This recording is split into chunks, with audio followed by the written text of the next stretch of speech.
Ang nahauna nga sulat ni Juan. Unang Juan, Kapitulo 1. Nagasulat kami sa inyo nanungod sang pulong sang kabuhi, ngayara na nga daan halin pa sa ginsuguran.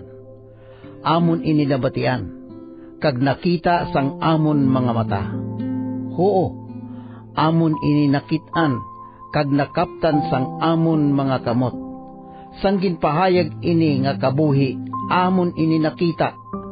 Gani nagahambal kami nanungod sini, kag nagasugid sa inyo nanungod sang kabuhi nga wala sing katapusan, nga upod anay sa amay.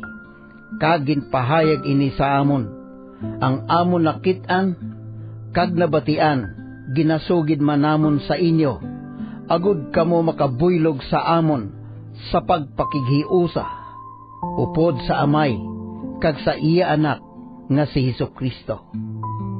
Ini amon ginasulat, agod nga ang amon kalipay mangin bugos. Karon, amo ini ang balita nga amon nabatian gikan sa iya anak, kag amon ginabantala sa inyo. Ang Dios kapawa, kag wala gid sing kadudulman sa iya.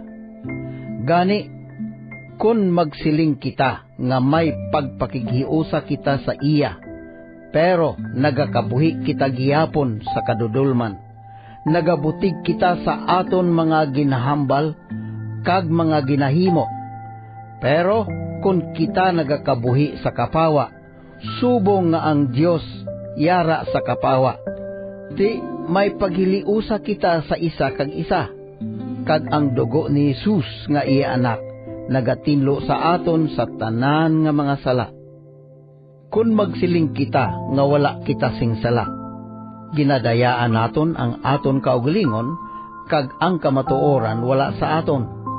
Pero kun ituad ta ang aton mga sala sa Dios, tumanon niya ang iya ginsaad, kag himuon niya ang nagakaigo.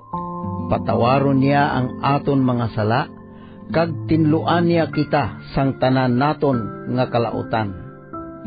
Kun magsiling kita nga wala gid kita makasala, ginahimo naton ang Dios nga butigon, kag ang iya pulong wala sa aton.